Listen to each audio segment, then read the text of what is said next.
अगले ही दिन राजा के महल में ढेर सारे राजा महाराजा आते हैं। राजा की दो पुत्रियां थी, एक का नाम पद्मिनी और एक का नाम नंदिनी था। पद्मिनी हमेशा अपने पिता की तारीफ किया करती थी, जबकि नंदिनी हमेशा सच बोलती थी। महाराज आपकी जय हो, आपके आशीर्वाद से सारी प्रजा सुख में है तथा आपकी वजह से हम सब सुखी और प्रसन्न हैं। महाराज की जय हो। महाराज, इस संसार में हर एक प्राणी अपने कर्मों के हिसाब से फल भोगता है और अपने कर्मों से ही सुख और दुख की अनुभूति करता है।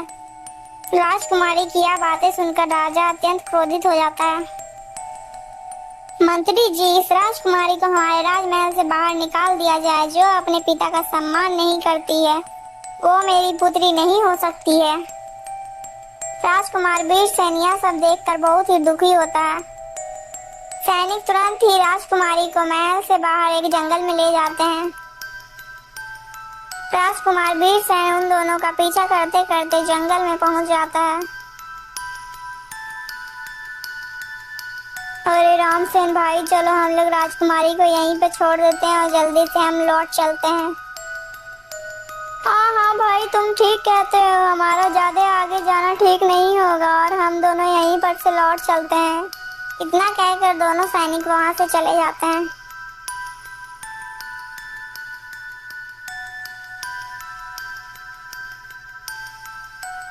हे भगवान, ये जंगल तो कितना डरावना है, मैं इस जंगल में कैसे रहूंगी। राजकुमारी जी, आप बिल्कुल भी चिंता मत करो, मैं यहीं पर हूँ। लेकिन तुम कौन हो? राजकुमारी जी, मेरा नाम वीरसेन है और मैं आपके ही राज में रहता हूँ। आपके साथ आज जो अन्याय हुआ है मैंने अपनी आंखों से देखा है, लेकिन आपने जो जो कहा वो एकदम सत्य है। दुनिया के हर एक प्राणी अपने ही कर्मों के अनुभव से अपने सुख दुख का अनुभव करता है। लेकिन वीरसेन, ये जंगल तो खतरों से खाली नहीं है, हम दोनों यहाँ पर अकेले कैसे रहेंगे? राजकुमारी जी, आप चिंता ना करिए, आप मेरे साथ मेरे घर चलिए।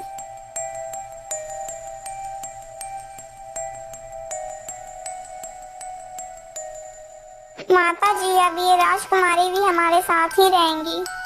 अरे नहीं नहीं, मैं राजकुमारी को अपने घर में नहीं रख सकती। यदि महाराज को पता चल गया तो वो मुझे मार ही डालेंगे। मैं ऐसा नहीं कर सकती। माता जी, अगर आप राजकुमारी को यहाँ पर नहीं रखेंगी तो मैं भी यहाँ पर नहीं रहूँगा। ठीक है, मैं अब जा रहा हूँ। यह कहने के बाद वे दोनों फिर से जंगल की ओर निकल पड़ते हैं। यह सब कुछ देखकर राजकुमारी वीरसेन से मन ही मन प्रेम करने लगती है। वीरसेन जी, आपको मेरी वजह से अपना घर नहीं छोड़ना चाहिए था। राजकुमारी जी, वो मेरा घर नहीं था, मैं तो खुद उस माता जी के यहाँ स्नानार्थी बनकर रह रहा था। यदि वे घर तुम्हारा नहीं है तो तुम्हारा घर कहाँ है? राजकुमारी जी, मैं रतनगढ़ का राजकुमार हूँ। फिर राजकुमार अपनी सारी कहानी राजकुमारी को बताता है। लेकिन वीरसेन, तुम्हें ऐसे अपने घर से भागना नहीं चाहिए था। तुम्हारे ऐसे भागने से तुम्हारे माता पिता को बहुत दुख हुआ होगा। हाँ राजकुमारी, तुम बिल्कुल ठीक कहती हो, मुझे मेरे माता पिता के पास लौट जाना चाहिए। और राजकुमारी जी, तुम भी मेरे साथ चलो। हाँ हाँ राजकुमार, मैं आपके साथ जरूर चलूंगी, लेकिन उससे पहले मैं आपसे विवाह करना चाहती हूँ। नहीं नहीं राजकुमारी जी, मैं आपके साथ विवाह नहीं कर सकता। आपको तो पता ही है कि मैं कितनी बड़ी बीमारी से पीड़ित हूँ। अपने साथ मैं तुम्हारी जिंदगी बर्बाद नहीं कर सकता। नहीं नहीं राजकुमार, आप चिंता मत करो, अगर ईश्वर ने चाहा तो आप जल्दी ही ठीक हो जाएंगे। अच्छा राजकुमारी जी, अगर आपकी यही इच्छा है तो मैं आपकी इच्छा से सहमत हूँ। चलो अब अपने राज वापस लौट चलते हैं। लेकिन राजकुमारी जी, हम थोड़ा आगे चलें उससे पहले हम इसी वृक्ष के नीचे आराम कर लेते हैं। फिर वे दोनों पेड़ के नीचे आराम करने लगते हैं।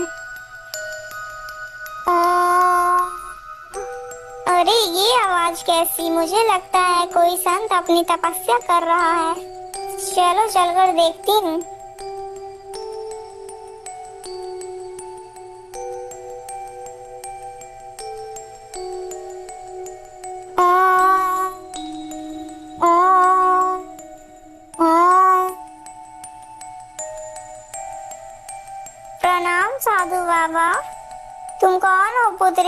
इस जंगल में अकेले क्या कर रही हो? हे साधु बाबा, मेरे पति के अंग धीरे धीरे गल रहे हैं, क्या इसका कोई उपाय नहीं हो सकता? हाँ हाँ पुत्री, क्यों नहीं, इसका भी इलाज हो सकता है। तो जल्दी से बताइए ना बाबा, इसका क्या इलाज है? बेटी, जिस वृक्ष के नीचे तुम्हारा पति सो रहा है उसी वृक्ष पे एक घोर सर्प रहता है और उसी सर्प के होल में एक जादुई बूटी है। उसी बूटी की वजह से तेरा पति ठीक हो सकता है।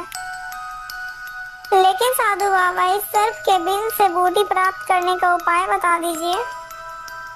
बेटी, इसका सिर्फ एक ही उपाय है, उस सर्प को मार कर वो बूटी प्राप्त किया जा सकता है।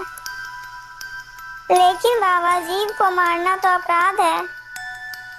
लेकिन पुत्री, वो कोई साधारण सर्प नहीं है। जो कोई भी उस पेड़ के नीचे आकर सोता है वो सर्प उसे डस लेता है।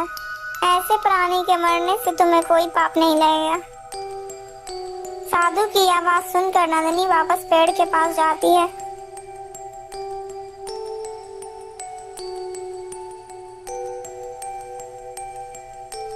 अरे ये क्या, ये तो मेरे पति को डसना चाहता है। अरे आज मैं इस सर्प को जिंदा नहीं छोड़ूंगी।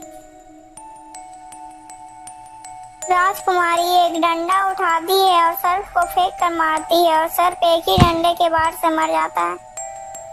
फिर राजकुमारी जल्दी से पेड़ के होल में से एक जड़ी बूटी निकालने लगती है। अरे इस पोटली में क्या है? इसमें तो सोने के जेवर हैं। राजकुमारी खजाने की पोटली नीचे रख देती है और फिर से होल में हाथ डालती है। कुछ देर ढूंढने के बाद वो जादुई बूटी मिल जाती है। हाँ हाँ, मुझे लगता है यही वो जादुई बूटी है जिसकी बात साधु बाबा कर रहे थे। चलो अब जल्दी से इस जादुई बूटी को राजकुमार के शरीर से स्पर्श करा देती हूँ। फिर राजकुमारी जादुई बूटी को राजकुमार से स्पर्श करा देती है तो राजकुमार बिल्कुल ही ठीक हो जाता है। अरे राजकुमारी जी, आपने क्या किया? मानो मेरी शरीर की सारी पीड़ा दूर हो गई और मैं पूरी तरह से स्वस्थ हो गया हूँ। मैंने कुछ नहीं किया स्वामी, सब कुछ उस परमात्मा ने किया है।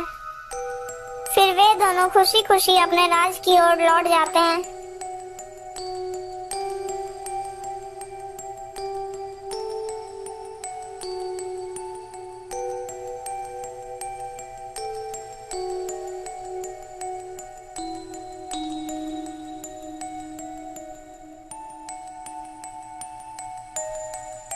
फिर उन दोनों का विवाह हो जाता है। दोस्तों, अगर आपको ये वीडियो अच्छी लगी तो प्लीज वीडियो को लाइक करके चैनल को सब्सक्राइब कर दीजिएगा। और हाँ दोस्तों, इस वीडियो का पार्ट 1 और पार्ट 2 हमारे चैनल में है, आकर जरूर देखिएगा। और वीडियो अच्छी लगी तो प्लीज कमेंट करके जरूर बताइएगा कि आपको इस कहानी से क्या शिक्षा मिली है।